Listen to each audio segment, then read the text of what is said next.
What is good? What is up? It's Jordan or Texans Thoughts, and I'm back with another video today. We've got a kind of these live reaction videos to the highlights of the Rams-Packers game, and you know, as a Texans fan, we're really looking at Brandon Staley's performance in this game. And I talked a big talk, and if you haven't seen, I did make a video on him and his case for head coach, and I'm still on board with wanting him despite the outcome today. And today I'm really gonna show, you know, I'm trying to separate what you would call, you know, scheme errors from execution errors, because I think at the end of the day, even though the Packers put up 32 and won the game very handedly, Staley called a good game. Was he perfect? No, absolutely not. But I'll show you here that, you know, a lot of the big plays that the Packers got were out of execution errors from the Rams, you know, some mental mistakes, because as a defensive coordinator, you know, you can only put your players in position. They got to execute at the end of the day, and we'll see that on the touchdowns especially. But early on, it was not looking good, man. The Packers, they were definitely having their way. Aaron Rodgers was doing Aaron Rodgers things,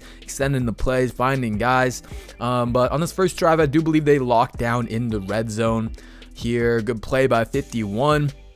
So I thought, you know, things were looking good. Things were looking good at first on the first drives, but the Rams offense, they did the Rams no favors whatsoever all damn day. I expected better out of Sean McVay. I mean, the Packers defense it's nothing special. The Packers, they really dominated the trenches on both sides of the game. That's a big reason as to why they won. They were constantly getting after Goff, and they were protecting Aaron Rodgers super well. The run game was pretty much all they really had going, the Rams.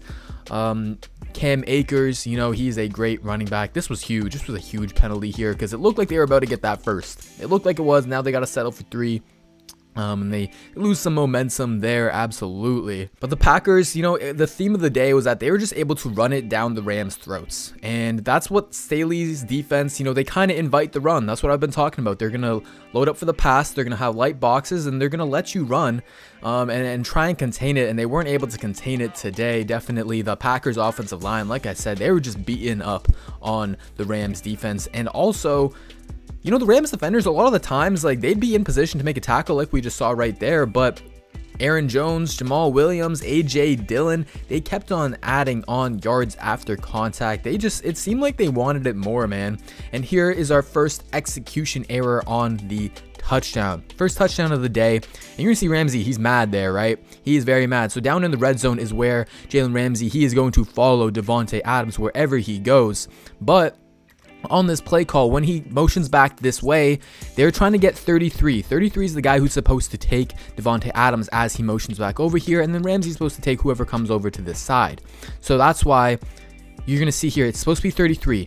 And because getting around all this traffic is impossible for Ramsey. There's nothing he can do. There's no defensive coordinator. Like, it doesn't matter who your defensive coordinator is. Ramsey can't get around all that traffic, right? So that's not on Staley.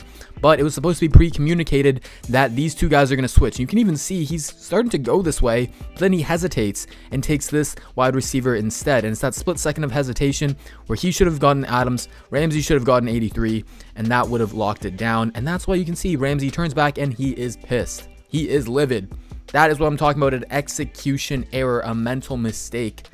It doesn't matter what the defense calls there. If you're not going to switch it properly, you're screwed. You're screwed. So that's number 1 on the touchdown. Rodgers just had all damn day, man. All damn day to work in the pocket. And that's one thing that Staley could have done a bit better. The Rams defensive line, they were not generating pressure by just rushing 4 whatsoever. Aaron Donald was injured for most of the game, or at least half of the game.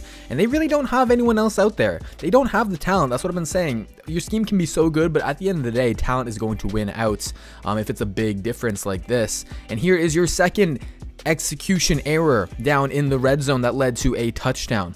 Here, this is going to be on Leonard Floyd. And so this cornerback has this guy, and this cornerback is going to get this guy who is shipping Leonard Floyd, right? Locked up, locked up, locked up, locked up. Everything looked good. Good call, right? Everyone's locked up. And it comes down to this. He pump fakes.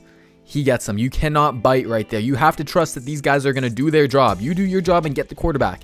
And you have to trust that they're going to cover him. He didn't. And that's touchdown right there. That's Aaron Rodgers doing Aaron Rodgers things, man. I don't know what a DC is supposed to do about that. What is Brandon Staley supposed to do about that? He's not out there. He's not out there. He's not the one biting on the pump fake, right? So that's 2 touchdowns now that are based off of execution errors. Now, I'm not trying to take the complete blame off of Staley. Like, that defense still allowed the Packers to rush to get all the way down to the field to get to that point where they're on the goal line. But the Rams were good in the beginning of the game on that first drive where they held the Packers to 3, right? When there were no execution errors, they can hold them to 3. But when there are, then you're going to give the touchdowns. And that was the difference in the game. The Packers were pretty damn efficient in the red zone. Oh, this was also a frustrating drive. 30 seconds left, and the Packers just dotting up this zone defense. Rodgers has all day. He's making plays happen with his legs. He's doing Aaron Rodgers things. This was amazing. This is just one of those plays that you just have to tip yo Dan cap to Aaron Rodgers, man. Making plays, doing what he does. Ooh, should have had a pick. Should have had a pick. I think it's 2 straight plays that they should have had a pick, man. Should have had a pick. Again, is that on Brandon Staley? Can you blame Brandon Staley for these 2 drop picks right here? No. He put them in position to get a pick. The player played well up until the last second to get a pick. But Butterfingers, man. Butterfingers. That would have been huge to take 3 points off the board. So that's 14 points based off the execution errors on those touchdowns. Now another 3 based off of them dropping a pick. 17 points? That's half the damn, that's over half the damn points right there. Y'all see what I'm saying? I'm not trying to take the blame completely off of Brandon Staley. There were things that he didn't do that were great, but I think the second half adjustments really shined through in the third and in the beginning of the fourth quarter, man. They were locking him up to a point where it was only 6 points that they had given up for most of the second half. They really made a good adjustment. They started pressing their cornerbacks a little bit more because the Packers were just eating them up underneath. They also brought a couple more blitzes. Still could have blitzed a little bit more, but they brought some more blitzes to get them off the field on third and longs. But there was just not a lot that the Rams could do. There's only so much that Brandon Staley can adjust to. If you're getting beat up in the trenches, if Aaron Rodgers is doing stuff like this, just making Aaron Rodgers level plays, and if Jalen Ramsey can't guard, who's that, Alan Lazard? I don't know. What more can you do? 3rd and 8, huge play here. What happens? Again, we see the press. Like I said, the adjustments. Oh, he goes deep to Darius Williams, and Darius Williams says no. No, sir. Great play on the ball to attack the ball. No penalty. That's a great play, Darius Williams. And again, a guy that Brandon Staley has helped put in positions to succeed and play above and punch above his weight class, man. Undrafted free agent cornerback. Whew, if the Rams can't bring him back, man, I would love the Texans to, but he restricted, so we'll see. We'll see. Rams keeping it a game here. Ooh, are they going to show us the 2-point conversion play call? Because that was nasty. That was nasty. Cam Akers, man, he's a monster. He is a monster. Look at this 2-point. Look at this 2-point little screen. Pitch it off to the running back. Oh, Sean McVay, I see you. I see you dialing them up. I see you. Where was that all damn game? Just not just on the 2-point, man. Come on. 3rd and 6. Again, is this a scheme error? Is this on Brandon Staley, or is this execution on the players? We're gonna let it load here. So I believe they're gonna bring 5. So they're gonna try and bring pressure here. 1, 2, 3, 4, 5. They're gonna bring pressure on 3rd down, and then you've got kind of a match zone look here. And he's got at 43. He's got to take the inside breaking guy, and he sees that it's 13. He sees that he's breaking early, right? But he's just flat-footed, and he's not able to stick with him. Brandon Staley had a good call for that. A good call on a match zone blitz to put the pressure on him on 3rd down, but you guys got to cover. You guys got to cover. 3rd down yet again, brings a blitz. They pick it up. Oh no, they get to him. Never mind, they get to him. Oh, this was actually a good blitz by Staley. I like what he brought here. My computer is lagging up the ass, y'all. Okay, so what he's going to do is going to get these 3 down linemen, 1 nose tackle, 2 edges right here, and then he's going to walk these linebackers up into the B gaps, and then they're going to overload this right side. Overload the right side, loop 54 back around the edge, and it gets home. And it gets home. There you go. There you go. When they got into those 3rd and long situations, they blitzed them. But they weren't able to get into a lot of those situations because they couldn't defend the run. They were getting pushed around on the line of scrimmage, man. And Brandon Staley ain't the guy in the trenches. He ain't the guy down there getting beat up. Packers offensive line, you just have to give it to them, man. They're more talented than the Rams defensive line. Like I showed in my video, like these Rams defensive linemen, they're not high talents. You got Aaron Donald, you got Michael Brockers, and that's it. But I think, and up until this point, man, the Rams defense was doing really damn good. I think we're about to get to the big touchdown here. But they were doing, look at this. Aaron Jones is just doing Aaron Jones things, breaking tackles. Here's the touchdown. And we got another execution error. Why is it an execution error? So it's going to be a play action shot. This is a design shot play. And watch these two defensive backs. They're both going to bite on the run fake and just let him go right by. Both bite on it. You see the safety's out of position now. Boom, they got to turn and run. They can't in time. It doesn't matter what play call you call. It doesn't matter cover 1, 2, 3, 4, 5, 6, 7, 8, 9, 10. It don't matter.